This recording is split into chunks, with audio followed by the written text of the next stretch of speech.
Hi, I'm here at the West Des Moines Library with City Councilwoman-elect Renee Hardman. Hi, Jonathan. How you doing? Congratulations. Like your purple. Thank you, thank you. Well, I'm actually meeting with Waukee Chamber later Oh, today. I see. So, Okay. you know, Wearing their colors, right? I'm wearing their colors, There you absolutely. go. You So, should have worn green for West Des Moines today. well, I wasn't sure what color West Des Moines was, but I would when okay. you are sworn in. Yeah. Okay. When you're Okay. sworn in, I can wear green. Okay.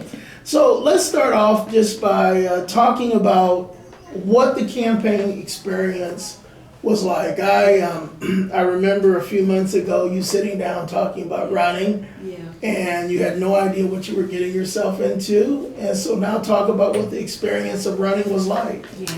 Well, first, Jonathan, I want to thank you because I did seek counsel from you early on in the process that just to ask for some wise counsel and advice about the process, and you were very helpful. So I thank you for that. And yeah, I'm first of all glad that it's over, and certainly pleased and excited about the outcome, and learned a lot about the journey. And what I learned, Jonathan, is that, and I really kind of knew it because other people had shared that with me, is that people want to see you, and they want to hear you, and they want to have you be genuinely interested in what their issues and concerns are. And so it's not enough to have someone drop off a flyer underneath a mat or on a doorknob. You got to knock on that door and tell them who you are and what you represent, and you got to do it diligently. And even when it's a bad weather day, when you want to sit at home and just, pop some popcorn and watch a movie, you got to be out there talking to folks.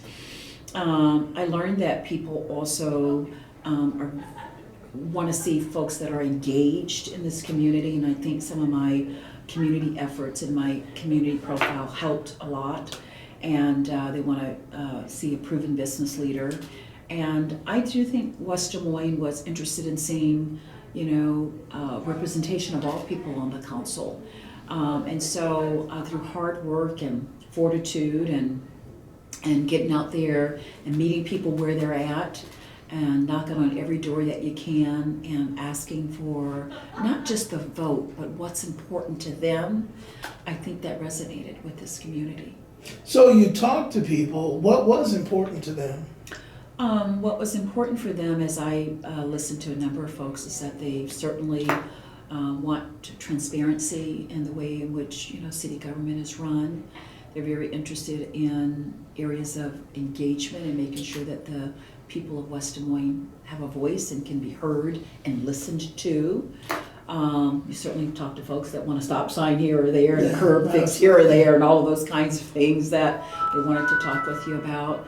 I think they had issues around where's Des Moines going for sustainability and the use of solar, and what are we doing progressively to truly help things in West Des Moines. I think folks are very concerned about their property tax. I think they feel they have a good thing going here, but they wanted to make sure that that continues. Quality of life initiatives were paramount for people in West Des Moines in terms of what we're doing with parks and trails, and had questions about the new amphitheater that we're going to be doing. So, this is a very... I believe the amphitheater is not going to be far from here. Not very far from here, absolutely. I just finished up a meeting with Sally, who heads up Park and Rec for West Des Moines, and looked at a lot of the initiatives that are on the forefront here. And folks are interested in that and want to have a voice in how all those things happen. And so... but most of all, I found that people are, fairly happy with the way West Des Moines is going, and truly wanted to make sure that the city continues that legacy. Public safety was an issue, making sure that our police and fire are well supported, because as this city grows, that gets taxed in terms of resource allocation, and you want to make sure that, that we get to continue to support those important departments as this city continues to grow, because those resources get stretched. When you think about the experience that you had going door to door, talking to people, how do you plan on translating that experience as a candidate into your activity as a council person? Very good question, Jonathan. I've given that a lot of thought, actually. One thing that I did. Because I was going to say this, because one of the problems, most people after they get elected, they disappear. Yeah, So. yeah, and I found that to be the case. And what I hear is that sometimes people don't really even know who their city council person is. And that's a travesty. And so I've thought long and hard about that. And so as soon as the winter breaks, I don't think I'll do it in the winter because people don't like open doors and their heat leaving in the winter. But as soon as spring hits, I'm going to go on a listening tour, a walking listening tour. And I want to knock on doors every quarter. And let me say this, the first day you do that, you have to let us know. I will. So I can have Igor follow you. Okay, I will call you. So I can have Igor follow you. And I'm gonna knock on doors. And while you guys Yeah, do that, yeah. I'm gonna. We're gonna start in April. Yes, How's that? Igor can follow you on the first Yeah, one. we're gonna start in April. And I'm gonna knock on doors to, again, introduce myself to some folks that still may not know me. And I'm going to ask them what are their concerns or their issues, and I'm gonna follow up. So every quarter, I'm gonna go on a listening tour and knock on 50 to 60 doors. And I wanna be a city council person that's out in the community. I don't wanna just sit behind the dais and punch a button every 2 weeks. I want people to know who I am. I want them to know that I wanna listen. And I want them to know that whatever their concerns or issues are, we're gonna get them an answer. I may not give them the answer that they want, but I'm going to look into it. And so I want to go on listening tours every quarter and knock on doors way beyond election time and just introduce myself, give them my card, and tell them I'm here for them. I'm so excited about wanting to do that. Well, I think, and I say this as a former elected official, Okay. people underestimate the power of maintaining constituent contact. Yeah. I actually had an office for constituent concerns. Okay. We did a newsletter, we did listening tours. I continued to go to meetings even when people didn't want to see me at meetings. Yeah. And because I engaged on such a foundational level, then when I needed people to back me up on those things I was fighting for, people were there. Mm-hmm. That's So great. you know, and that made a difference in some votes. I mean, I think finally when people realize, oh well, gosh, there is support out there for what he's talking about, I started winning votes. That's great. And so I'm really pleased to hear you're going to engage your constituents Yes, I am. on that level. Yeah, because I think we know that there's that quote that people don't really care how much you know. They want to know that you care.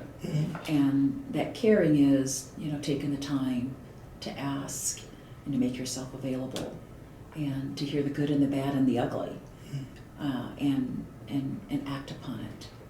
And one of the differences, last time we interviewed you as a candidate, this time we're having a conversation. I've said this to every elected official that I've had a chance to talk to before they take office. Yes. Set office hours, do something like set up a regular time at a library in the community where you can meet people, because that'll reduce the number of calls you get at 4 a.m. Okay, absolutely. Okay. Well, we're at the West Des Moines Library, and I am here all the time, and I love this library, and it's a good spot to interact with West Des Moines residents. This is an amazing library. Yeah, it is. It is an amazing library. The one thing I would say as a constituent, because our newspapers also cover West Des Moines, Okay. get the Wi-Fi. Okay. Work on the Wi-Fi. Okay. All right. Work on the Wi-Fi. Okay. So, Okay. so We'll talk to the library director about that. talk to the library director. Now, in terms of selling West Des Moines, because we went through a process where our first day we were here, we interviewed candidates from Waukee and West Des Moines and Windsor Heights and a couple other communities, and then we went to Johnston and we interviewed candidates from Johnston to Polk City and we have a very strong metro area. Yes. Part of your responsibility as a council person is to be an ambassador of sorts for the city. Tell me, as a business that is looking to expand significantly within the next 6 months to a year, why I should bring my business to West Des Moines as opposed to Ankeny or Waukee or Clive or Urbandale or Johnston or even Altoona, all of which can make very compelling cases for me considering their communities. Yeah. Another good question, Jonathan, and I recognize that there are lots of great places in the metro that businesses can thrive, and so there are a lot of great places. I think West Des Moines is one of the best, quite frankly.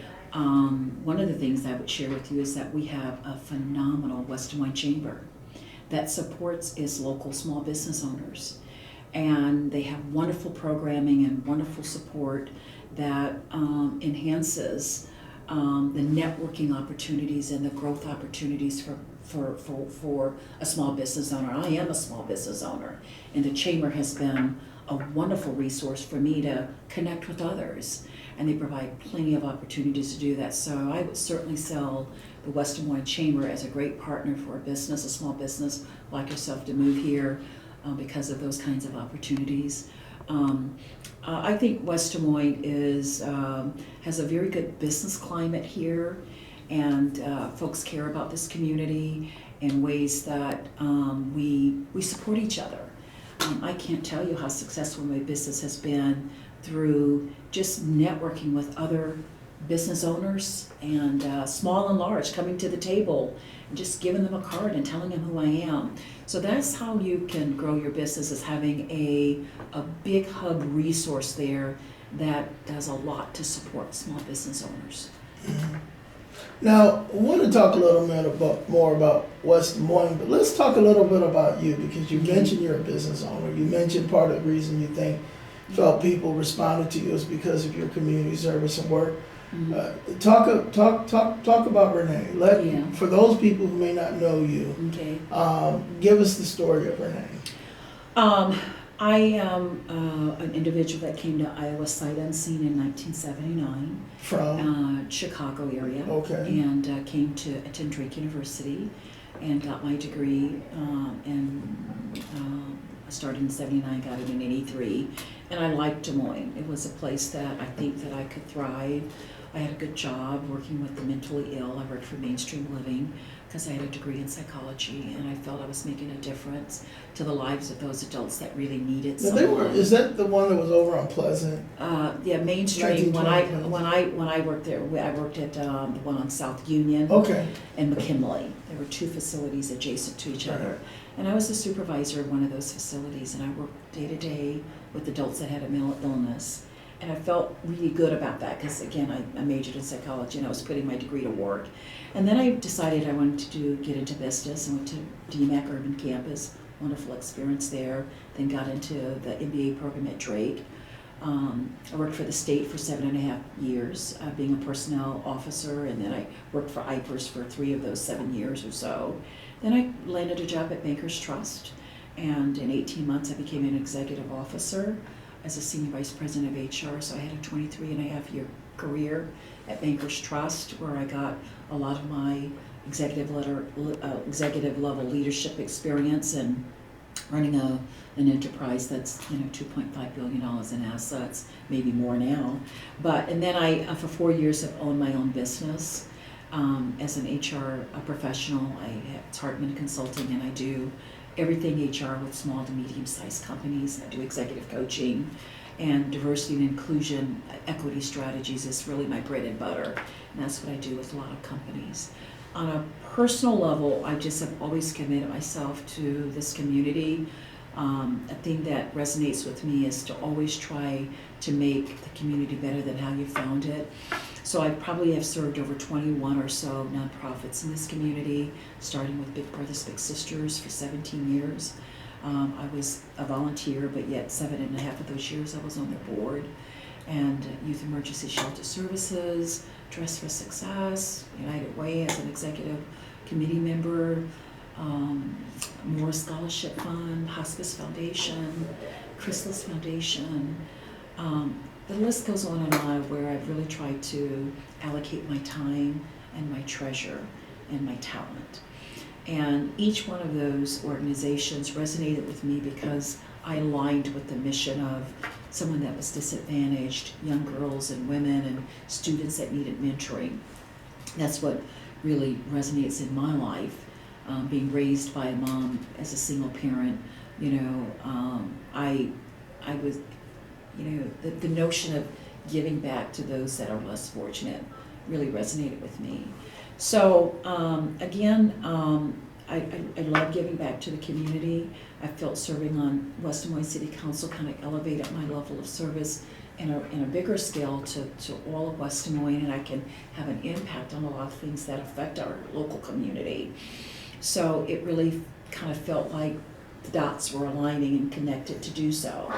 And so I offer to this community my business acumen, my commitment to service, being a community servant, and what I define as being an impact maker, making a difference. You got to make your time count. You got to accomplish something.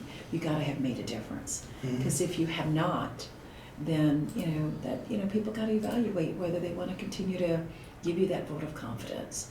I met with a constituent 3 weeks after the election, and the person just wanted to meet with me to say, this is what's going to be important. I didn't know this person. They wanted to meet, and I met over coffee, and the person said, make your time matter. Accomplish something. You don't have to do it within the first year. You don't have to do it within the first 6 months. But by the end of 4 years, you've got to account for something. And it's not by just sitting on committees. It's not by saying I go to 10 committees a week or 10 committees a month. What did you do that transformed something? And I want to try to do that. I don't know the answer today, but as I acclimate myself into the city council position, I'm going to figure that out. And I'm going to continue to try to make sure that my time counts. Now, two things, and I know this because I know you. You're a person of faith. Yes, I am. And talk about where you go. I go to Union Baptist Church, and my pastor is the Reverend H.I. Thomas, who celebrated 50 years as a pastor at the church. If his health is well, he's going to come to my swearing in on December the 11th. I talked to him about this journey, and I prayed, and he prayed with me and over me and touched me and anointed this journey. And I couldn't have done it without that kind of faith that I can get through the good times and the tough times. Now the other thing, and I don't know, can you zoom in on something? What do you want to zoom in? Zoom in on the nails, the impeccable red nails. Oh my gosh. Let me see him. Oh gosh. A- I need a a manicure Delta. now. Yeah. Okay. Yes. You're also a member of, you can zoom back out now. Yes. You're also a member of. I'm a 27-year member of Delta Sigma Theta Sorority Incorporated, which is a public service sorority, and its mission is to serve the community and to deal with issues that affect the African American community. And so I'm a proud member at the local level. I'm also a regional, on the regional leadership team and on a national committee of HR for the organization. So that is my heart. I'm also a member of the Links, Des Moines chapter of the Links Incorporated, which is another service organization that is about friendship and service. That's our motto, friendship and service. And so it's a group of friends that get together collectively and provide service where needed. And I know that some of them were also instrumental in helping you to get elected out here. Yeah. So I thought I couldn't have done it without my sorors, which is my sorority sisters, and my link sisters, and such great friends from my church. You don't walk this journey alone. I don't care what kind of candidate you are.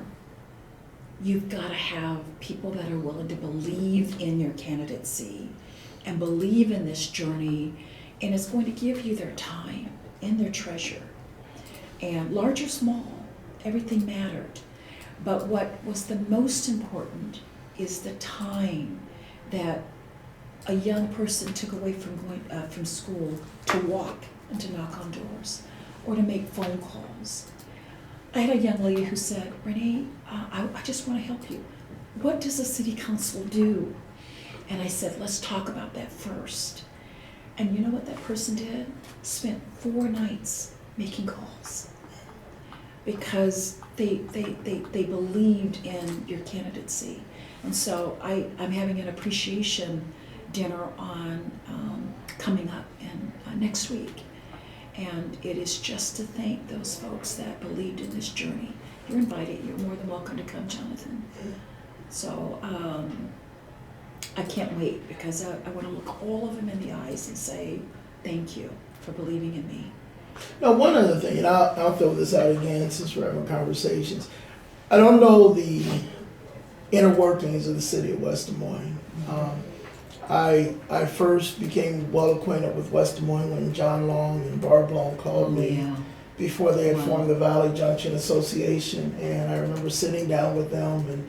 And in fact, on 9/11, I was out here in West Des Moines at the Human Services Building, which is now the Incubator, Yeah. with John and Barb, because we were meeting with city leadership. And so I have a little more history with West Des Moines than sometimes I talk about. But again, I don't know the inner working, but to me, one of the most valuable things that an elected official can do, whether they're a city council person, a legislator, or a school board member, but particularly a city council person, is there are all kind of committees out there. Yeah, there is. And I think one of the most valuable things a city council person can do is to cultivate a generation of leadership by identifying young talent and getting them involved in city leadership, on Yeah. committees, whether it's Park and Rec, whether it's, now I know like Park and Rec is elected here, but zoning and Yeah. planning or some others, and bring up a generation of I young agree. leaders. And I say that too because I remember the day that Evelyn Davis called me and said, "Do you know who Father Clemens is?" And I said, "I don't know." She said, "Well, you're going to Chicago. There's a thing called One Church, One Child, and you're going to be our person on it." And so I went to Chicago, and it's an adoptive entity. They support adoption, and eventually I became a father who adopted 2 daughters. Yeah. And Nice. so I hope that one of the things you're able to do is to use your position to help identify some young leadership and get them involved in the inner workings Yeah. of city government. Yeah, I think that's a good goal to have, Jonathan, and to the degree that I can do that, I truly want to. I was talking to a council member just before the election and saying I would love to, even at the high school level, come up with a city council ambassadorship program where we select 20 to 30 students from each of the high schools, 10 or 15 from each of the high schools, and have them go through a 6 to 8 month program where we ask that they come to 3 city council meetings, a planning and zoning meeting, a park and rec meeting. They do a service project in the community, and we get them involved in understanding how city government works. We give them a nice certificate, they march in front of city council, and it's part of a learning project that's beyond what they might be taught in school. And so I'm looking to try to see about how I can form some partnerships to see if we can make that happen, even at the high school level. But you mentioned Miss Long and Miss Barbara Long, and she is a revered individual. I've had some good folks in my life like Miss Willie Stevenson Clinton, who really has inspired me in this journey, quite frankly. But I went to go talk to Barbara Long. She was on my list of ladies to talk to. And just listening to her, Jonathan, and her history in West Des Moines and what she's accomplished, it inspired me immensely. And to have her support and to have her say, "You go get it. You go do this." That's priceless. And so she was one of the ladies that I saw counsel on this journey. And she embraced me. And she inspired me to try to make a difference. And she was one that I came over to see after the election. And I brought her flowers because she was celebrating her 85th or so, 86th birthday. And I said, "We did it." And I have a picture of her and I on my Facebook page because that's one that I will treasure because she's an icon in this community. She lives in West Des Moines where West Des Moines was born. And she has seen a lot over her tenure. And one of her daughters said, "Renee, this election, for my mom to see this, and for you to make this kind of history for West Des Moines," she said. She was in tears. She was in tears. And I'm humbled by that. I'm humbled by that. Because I stand on her shoulders. I stand on her shoulders. West Des Moines has 2 Well, it has a lot of unique characteristics. But a couple of the most unique aspects of West Des Moines is that it is a city where its residents have access to multiple school districts. And in some ways, as cities go, it strengthens West Des Moines because in Des Moines, because of some of the unique rules they have, you have people who will leave Des Moines and move to other cities. Yes. So their kids don't have to go to the Des Moines School District. In West Des Moines, you can go to Waukee, you can go to West Des Moines School District, you can go to, several different school districts. So that's a strength. But also West Des Moines exists now in 4 Iowa counties, which is very, very unique. So talk about those two. Talk about the correlation between West Des Moines and the schools and how you envision that. You've already touched on one aspect of it in terms of an ambassador program for young people. But talk about West Des Moines and the unique dynamic of relationships it needs to have with the schools. And then also talk about what West Des Moines being present in 4 counties means in terms of its future growth potential. Yeah. I'll deal with the first one, Jonathan, about the schools, because that really is important. That's key. And one of the things I talked about as I was running is that, West Des Moines City Council and the school district, we can't operate in silos. We are so married to each other for the success of this city, because it is the students and the youth that is our foundation for which this city grows. And we do have a great educational system. We are losing some folks to the Waukee School District. That's a very growing community, but yet we still have a great thing here. And so to the degree that West Des Moines City Council and the school district can continue or even elevate its partnership and working together on key issues is critical. And I want to be a part of that discussion and that dialogue. I don't know all the answers, but I want to be a part of understanding how we can all work together.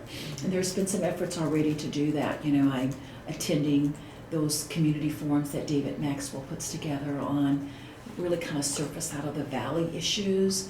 And I've gone to their meeting, and they want me to be there. They want me to be there to, Dave reached out to me and said, Renee, we need you here at the table.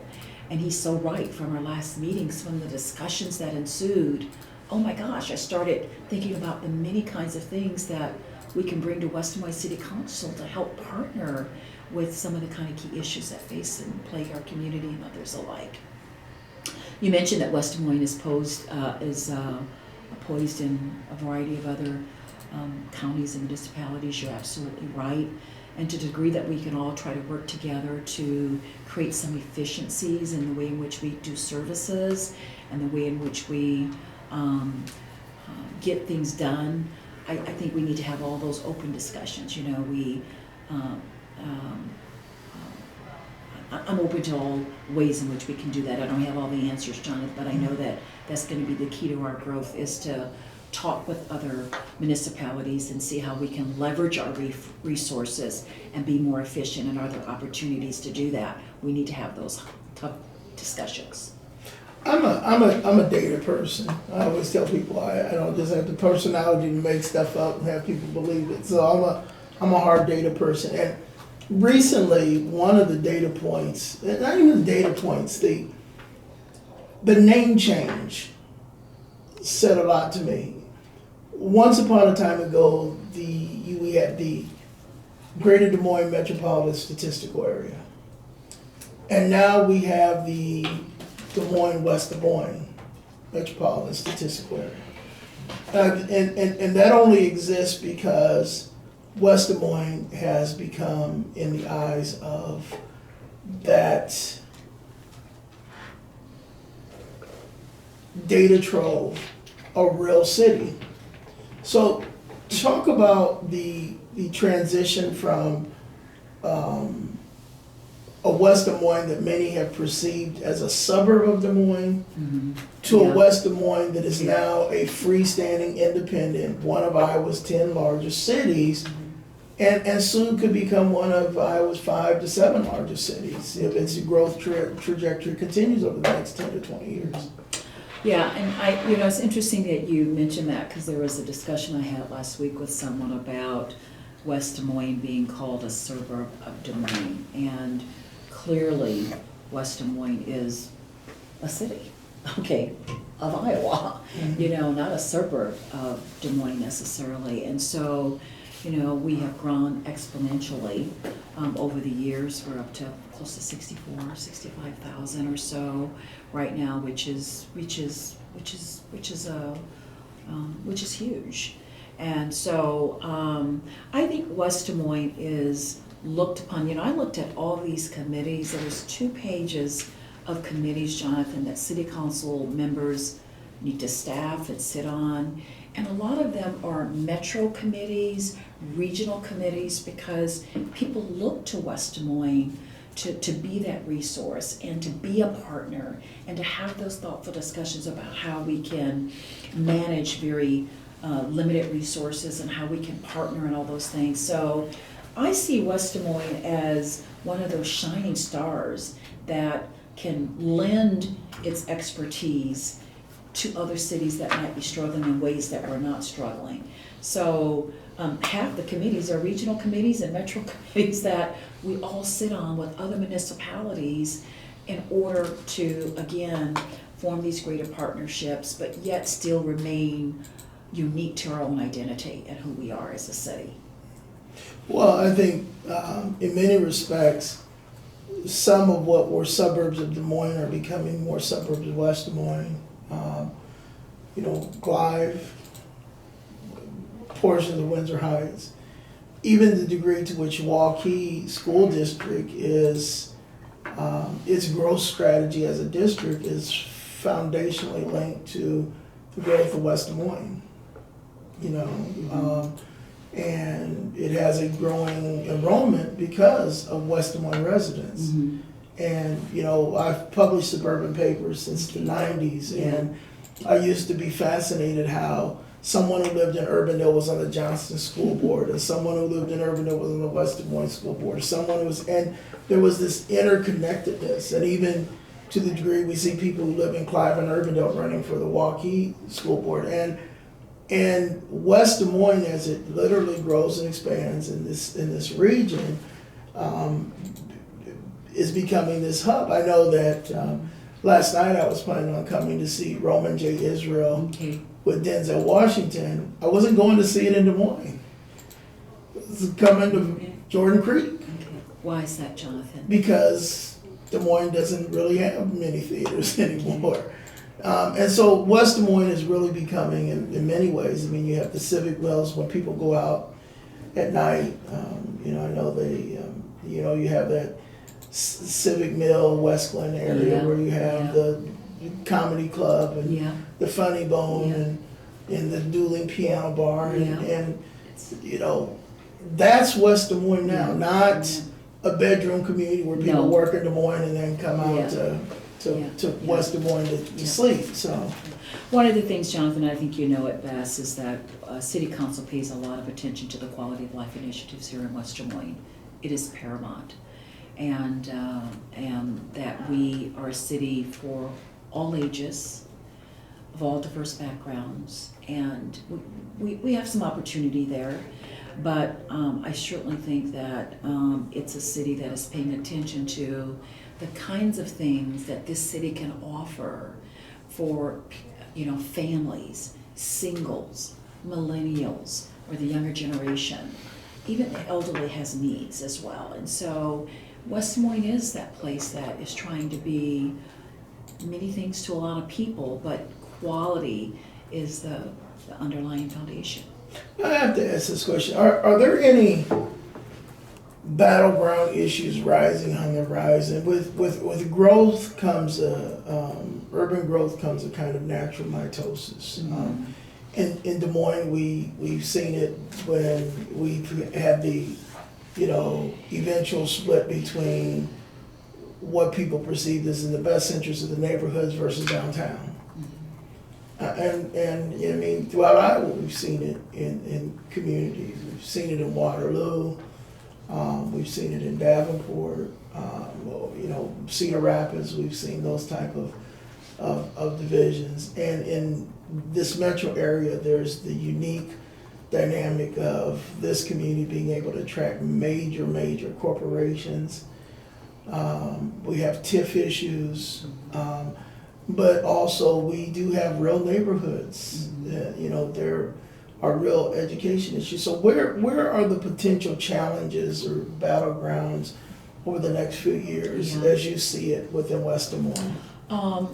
I'd say, I characterize that as I think some of the issues that West Des Moines is going to pay particular attention to. There is a housing needs assessment survey going on right now as we speak. And there's a workshop coming up too on the housing needs of West Des Moines. And that was very important to me, Jonathan, as I was running, that West Des Moines does greater exploration about what are those possibilities of affordable housing for individuals, whereby which people can not only work here, but they can live here and raise a family here. And I know that's complex. I know it's complex. I met with a developer just last week to help me understand how complex it really is. But I still think that good leaders get around tough topics and they come up with solutions. So I think that's going to be paramount for City Council is what do we do with the results of this housing needs survey? Where do we go with that? And how do we affect important kinds of things around housing issues in West Des Moines? I think the notion of making sure that we continue to support public safety, that's going to be critical, Jonathan. That we as a city, as we are growing, making sure that our police are well equipped to deal with the kinds of things that make people proud to live in West Des Moines. And people are proud to live in West Des Moines because they feel safe here. That doesn't happen through osmosis, okay? And we want to make sure also that we're dealing with, there's going to be that local option sales tax initiative. It's going to be up for a vote in March. And we are... For Polk County? Yes, for Polk County. And, there'll be a part of that will address some of the, as I've been mentioning to you in this discussion, quality of life initiatives, and even just our own library. We're going to make that a part of that. And while this library is great, there's some things that we need to work on. I was just here last week when the library had an electrical fire. I was up there working, and all of a sudden I had to evacuate. And we are working on the challenges of, getting the right stuff for the electrical system right here at this library. So we need to invest in our current infrastructure too to make sure that it continues to be the state of the art and what it needs to be. So West Des Moines is not a city, Jonathan. We're lucky that we don't have any major dooming kinds of issues, but we still have to stay visionary and progressive and understand that we want to be the city where we can continue to attract reasonable growth. We deal with diversity issues here in West Des Moines, and we are the welcoming city that we want to be and say we are, and that we continue to make sure that the quality of life initiatives are diverse and that continues to allow us to attract young people here that want to stay and raise their families. One of the, you mentioned the local option tax issue, and I asked this question of almost all the suburban candidates. Des Moines is a reality of Central Iowa. Mm-hmm. And Des Moines has faced and faces some serious challenges. Mm-hmm. I remember being on the school board at the time they were looking at the renewal of the local option tax for education. And what was clear was that unless they changed the law, that tax was going to go down because people in Des Moines weren't going to give that kind of money to a school board that had lost its confidence. Several communities in Polk County could use that 1 cent sales tax for good, positive things. But there is a real chance that the sales tax will be defeated because residents of Des Moines have, in many respects, lost confidence in the city council, franchise fee, and some other issues. How do regional leaders address the fact that the Des Moines dilemma may cost them those critical resources for their own communities? Well, I think you raise an interesting point, Jonathan, and I'm not sure I have the full answer to that. I do know that in Dallas County it passed overwhelmingly. I think you're aware of that. And so I think West Des Moines, and again, my posture on that is that I think West Des Moines citizens get to weigh in on that vote. They get to weigh in on that. And there are pros to it, and folks might say there are cons to it, but as we grow as a city and as we have all of this outsiders coming in utilizing our services, who's paying for all of that? I mean, we have a lot of people coming in from outside of our city that stretch the resources of our public safety and EMS and all of that. And so do those folks get to share in on the burden of what that takes to make sure that those services are still there? West Des Moines citizens get to decide that. But I do know what you're saying, Jonathan, in terms of the thoughts and feelings of some folks in maybe another municipality. But again, we'll see what West Des Moines citizens decide. I don't know what'll happen in Des Moines, but I am a proponent that it should be up, and West Des Moines citizens get to cast their thoughts. See, I have a unique perspective also on the suburban dilemma, because a lot of suburban leaders ignored the issues of the Des Moines School District until the issue came up, and then I got inundated by calls from suburban leaders who said, "You gotta help us get this passed." And I said, but what about these issues that cause people not want to support it? Yeah. And I really think that, we live very much in a central Iowa area where people talk, but they, you run your house and I'll run my house. Okay. There's a lot of good that could be done with that sales tax. Mm-hmm. But you have a member of the family that's going to get a majority of it, where I'll put it two ways. More than 75% of the families living in the community can't feed their kids without some form of assistance. The violence and homicide rates have just exploded, more than quadrupled over the last few years. Mm-hmm. And sometimes, while people may want to support members of the family, they don't want to give, the brother who has the crack addiction money. I see. And in some ways, that's what we mean. I think people in Des Moines are perceiving here, if we give money to a city council that effectively has a crack addiction, they're going to go spend it on crack. They're not going to go spend it on groceries. They're not going to go get a shower. They're not going to go get a car so that they can get a job. They're going to go out and get high, and it's a waste. And I think that residents of Des Moines just have lost faith and trust in the city council being able to competently administer those funds. That affects West Des Moines.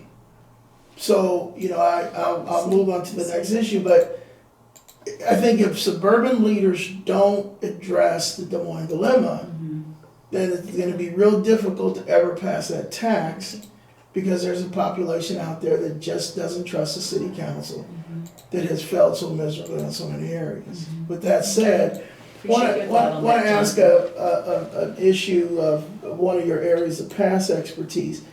So much of what law enforcement is dealing with today in terms of certain kinds of crisis or interventions have to deal with issues either directly or peripherally connected to the mental health crisis in our culture. Yeah. So although it isn't structurally placed with the city, mental health is often placed with counties and the state. Yeah. Mental health issues clearly affect cities that have to expend public safety resources to deal with the mental health crisis. I agree. How do you apply your expertise as a past mental health expert to the challenges that cities face in public safety officials having to deal with the fallout of mental health, the mental health crisis? Is that a fair question? Very, very, very fair question, and very relevant, quite frankly. And I was just last night at Des Moines University, where the Des Moines Register hosted a forum, 2-hour forum actually, where they had every gubernatorial candidate, except for one, attend this mental health forum to just do nothing but focus on that issue. And you know, Jonathan, I learned a lot. I thought I knew some things, but I learned a lot. First of all, we know that it's complex. And there were all these questions that dealt with the very thing that you just raised is, how do our law enforcement, how are they equipped to deal with the rampant mental health issues that we have, because people don't really have places where they can go. We're so limited in places where folks can go to get help and to live for a period of time until they're more stabilized. So it is a very complex issue. And while City Council doesn't deal with it directly, it does impact the life and the quality of life here in our town, in our city. And so we need to be abreast of what those issues are and what some of the situations are, and support candidates that have a plan in addressing this at a statewide level. As it relates to the police force, we need to make sure that our police are adequately trained on how to deal with those kinds of issues, because it's one thing to go there, but you gotta be able to know how to recognize it and where to refer and how to address those things. And so our public safety officers need to have lots and lots of education and resources available to understanding how you interact with someone when you're going up against someone that is mentally ill, because too often we just characterize them and we'll haul them off to jail, when really what they really need is intervention, and they need a place to go that directly addresses that versus held in jail for 2 or 3 days until we can find another place for them. So it's near and dear to me, Jonathan. I think it's a rampant issue. I'm glad to hear that our gubernatorial candidates are all having plans to address it on a statewide level, which I think also trickles down to the local communities and how they can be a player and a partner in working with this crisis that affects our state and so many states. As we prepare her up, you're going to be sworn in when? On December the 11th at 5:30. That's Monday. That's Monday. Where At at? City Hall. City Hall, where's City Hall? Right next door to where I was on Civics Mill Parkway. Okay, Civics Mill Parkway, right next to the West Des Moines Library. okay, It's in the City Hall chambers. okay. Everyone's invited. Is there anything that we should have touched on we haven't touched on? No, Jonathan, I really appreciate the time to respond to some of your very thought-provoking questions. I hope that we'll continue to talk through this and we'll get to share ideas, and you bring questions and concerns to my attention. That's what's gonna help me be a more effective city council person. I'm excited and humbled by the experience to serve West Des Moines. Again, as I share with you in this process, I wanna be a very engaged city council person. I wanna be out there in the streets, listening and talking to individuals, hearing the good and the bad and the ugly. I wanna meet people where they're at in their place. And just continue this legacy of doing great things in this great city for such great residents. And to the degree that I can lend my voice and my time and talent and treasure to that, I welcome that opportunity to serve. Okay, thank you so much. Thank you. Appreciate it. Thank you, Jonathan. Okay.